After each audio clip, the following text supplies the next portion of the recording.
Welcome to The Point, a podcast by Apex Benefits and dedicated to employee benefits thought leadership. You can find more episodes for free on iTunes by searching The Point or Apex Benefits. Please rate, review, and subscribe to be the first to know about what we have in store for you. To learn more about Apex Benefits, please visit our website at www.apexbg.com or find us on LinkedIn, Facebook, or Twitter. Let's get to the point together. Welcome back to The Point. This is Scott Long, Executive Advisor with Apex Benefits. Today, I am meeting with and talking with Dr. David Guarrera, Chief Dental Officer at MetLife. Welcome to the podcast, Dr. Guarrera. Thanks, Scott. Good to be here. Absolutely. You know, as I mentioned before we started our recording here today, when John Milam, our sales rep here in the Midwest, when he introduced the MetLife Opioid Identification and Outreach Education Program to me, it seems to me at some point in 2018, I was just absolutely blown away. I really wanted to learn more, and over that course of the first 2 to 3 months of knowing about the program, I spent time with John and your staff, better understanding how it works and so forth. And so reaching out to you directly to get today's podcast episode set up was long overdue on my side. So before we dive in, if you don't mind, Dr. Guarrera, could you share with our listeners, who you are, your role within MetLife, and any background you might want to share? Yeah, certainly. So I'm currently the Chief Dental Officer and Vice President for MetLife's dental product. Been with MetLife about 23 years, and I've been a dentist for well over 33 years now. In that capacity at MetLife, I have ultimate responsibility for everything related to our dental program that we offer to the market. So whether it be setting the clinical policy, all the networks, our disease management wellness programs, such as what we're going to talk about today, and operations. Those all fall under my organization. Fantastic. So let's dive in. Just to be clear from the outset, the opioid crisis is well documented. So this is not an episode about the problem per se. I'm sure we'll share a few things, but we're all aware of the core drivers of the opioid crisis here in the United States. It's obviously well documented. So what today is really all about is really a program that is taking a very unique but very, very important approach to bringing a solution to the crisis. And it has to do with, in general terms, the prescribing behaviors of dentists and, unfortunately, abuse that takes place. So to get us into the conversation, Dr. Guarrera, could you help our listeners understand, how does the process unfold of MetLife's Opioid Identification and Outreach Education Program? Certainly. So, and as you stated, everyone's really aware of the opioid crisis. And I think that when you talk about dentists and their role in this, they write about 12% of the opioid scripts in this country. And most exposure, example, for teenagers for opioids is when they have their wisdom teeth removed. And when you give an opioid to a teenager, you increase their likelihood for addiction by a third. And the issue really, Scott, is that dentists have historically been trained to prescribe opioids for pain management in dentistry. But the data is telling us that they're overprescribing. And how do we know that? So the program that we have set up partners with our group dental customers and their pharmacy benefit managers. And that's a key component of the program. So when we are the administrator of their dental plan, Once the employer understands this crisis and what we can do to mitigate some of it, they give us permission, and we work directly with a pharmacy benefit plan. They have all the data on the prescriptions for opioids. So in that partnership with the pharmacy benefit plan, we help them understand how to segment the data so they can identify dentists within the pharmacy plan who are prescribing opioids. And so that data file fee gives all the information that they need to be able to segment. What type of opioid was prescribed? What was the duration of the script? How many pills were prescribed? And what dates? And so once we receive back that data, then we do an analysis internally at MetLife to look at the dental claims utilization for the customer. What we're looking for is, why did the dentist write the prescription for the opioid in the first place? Mm-hmm. Was it because that patient was having their wisdom teeth removed? Or was it due to a periodontal surgery claim or something like that? We want to know what the details are. And what's difficult for dentists is to change their behavior. Mm-hmm. So they were trained, I was trained this way many years ago, that if you're going to do pain management and dentistry, write a script for the opioid, 20 or 30 pills, 10 days duration. And that's how they've been historically trained. Mm-hmm. So the majority of them, haven't changed that behavior in 10, 20, 30, 40 years of practicing. So once we receive back the data and once we do our analysis, we then look for dentists who are outliers to the current practice of how they should be prescribing opioids. So the current guidelines from the Centers for Disease Control is no more than 3 to 7 pills and no more than 3 days duration. It's not 20, 30, 40 opioids for 10, 14 days. And so when you see that type of prescribing behavior, the next step in the program is that we reach out to those dentists directly with their prescribing behavior. And we contact them with a letter explaining to them the program and opioids and the dangers, giving them some facts just to remind them of the problem.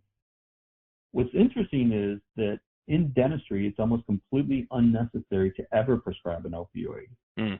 You get the same pain relief for a patient for dental care with an Advil and a Tylenol together than you do giving an opioid. Wow. Wow. Once that outreach occurs, we include with the outreach our continuing education courses around opioid prescribing. Those courses are, for example, alternatives to pain management in dentistry, helping that dentist understand there is alternatives to opioids. How to treat an opioid addicted patient, because there are, as you know, people who are addicted to opioids who are coming into dental practices, going to physicians, saying they want pain management. So if you suspect it's an opioid addicted patient, how do you treat that patient for dental care? Yeah. And there's a couple of other courses as well. We then have a next 6-month data run with the pharmacy plan because we know who we've outreached to. And then in the 6-month subsequent run, we're looking at those dentists and see, did they change their behavior? Did they fall off that list of overprescribing?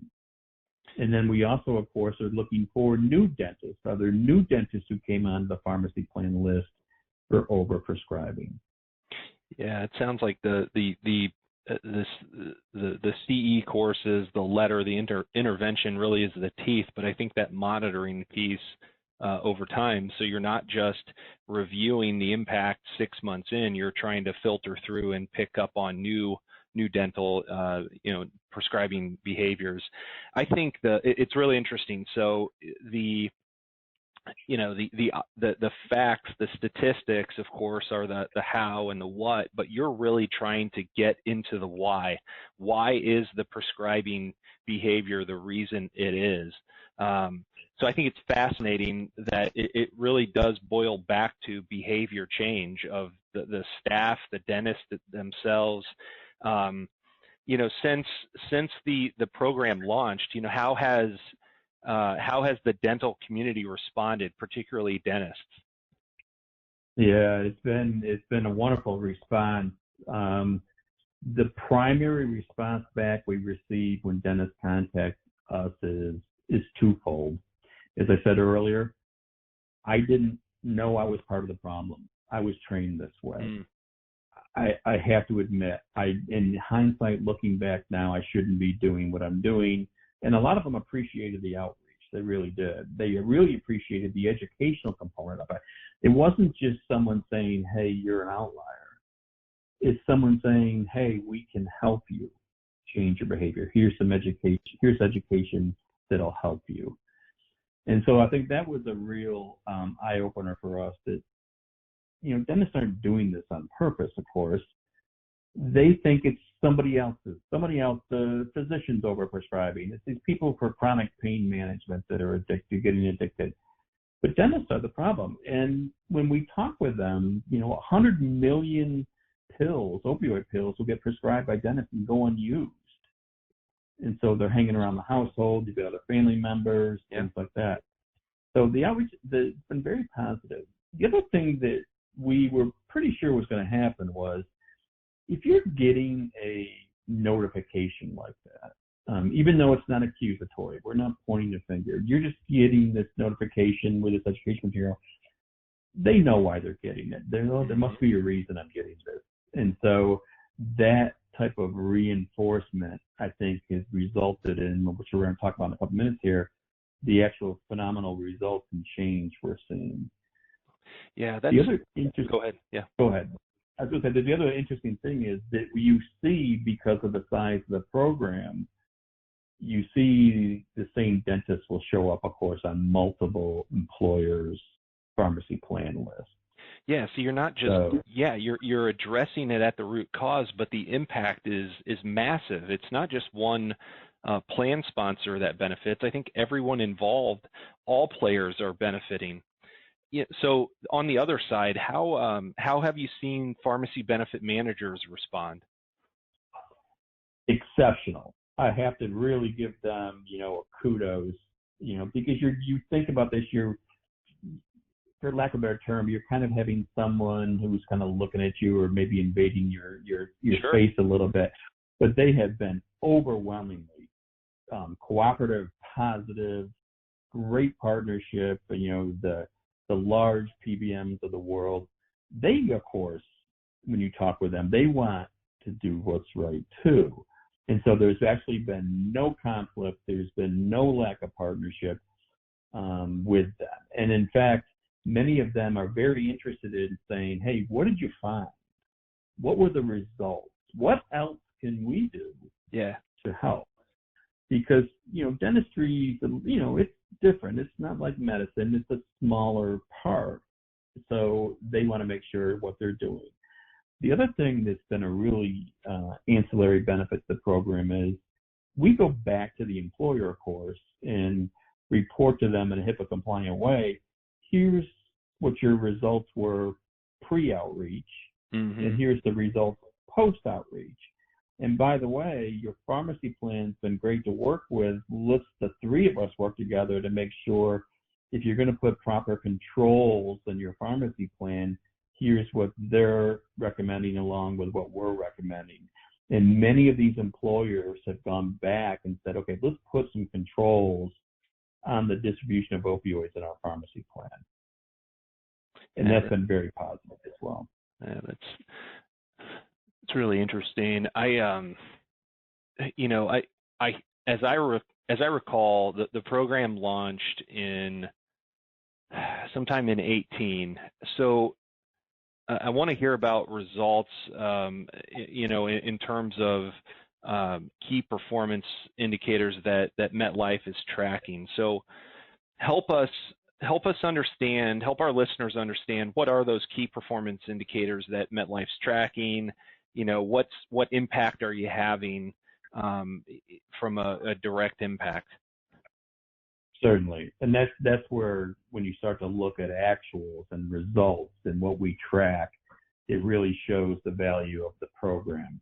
So right now, there's about 3.5 to 4 million what we call covered lives in the program. So very large employers and some medium-sized employers. So think about the people enrolled in their dental plan. So it's about almost 4 million people in the program. On the first 6-month pass, remember we look at that 6-month pass first, the behavior change has been 70%. Wow. So 70% of the dentists that we outreach because they were outliers on their prescribing behavior are not showing up on the next 6-month run of data. And of course, we're normalizing for the lives to make sure they're still covered in the dental plan. So you want to make sure there's no bias in your results. But that's pretty impressive. Absolutely. And then on the next, it is. I mean, it's way beyond what I thought for results. We were really anticipating, hoping to get a 25% change rate. Yeah. And we've achieved that high number. We've also, remember, if they show up again on the 6-month run, we do outreach to them again, a little different messaging in the outreach. For those people that we outreach to a second time on the next 6-month run, over 90% of them are not showing up on the run, right? Because you've now contacted me twice. There's really some, I really got to look at things. So when you extrapolate how many covered lives and that behavior change, when you look at their prior prescribing behavior and then the change in the prescribing behavior, it's literally 400 to 500,000 opioids were not prescribed by those. So the employers, as you can imagine, have been very happy to see, very surprised in that, wow, I didn't know it was that big a problem. So so you're taking a look to get to the number 400 to 500,000 opioids not prescribed after the second 6 months. So that those 90% of the dentists that are not, no longer part of the issue, you're applying a benchmark of those. A certain number of opioids that is benchmarked to prescribe, right? 3 to 7 days is duration, right, and so forth. And so you're applying that benchmark. What benchmark is that?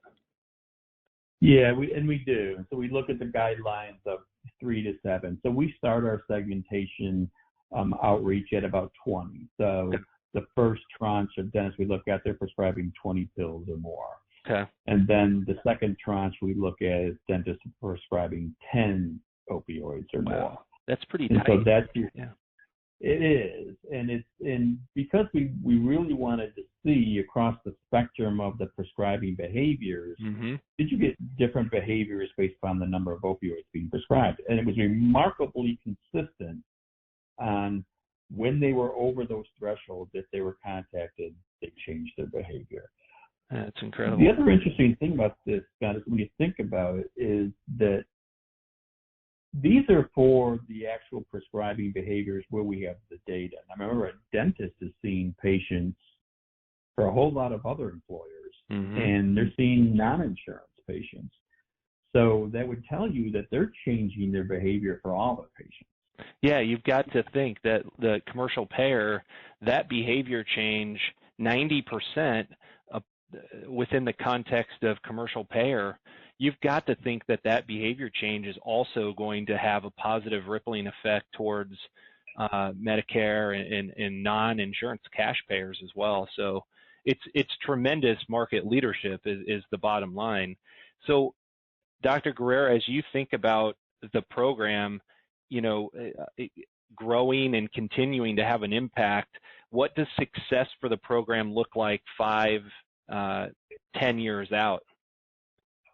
Yeah, I think in the next 5 years, especially, it's the continuing broadening of participation with employers and other pharmacy benefit plans with us.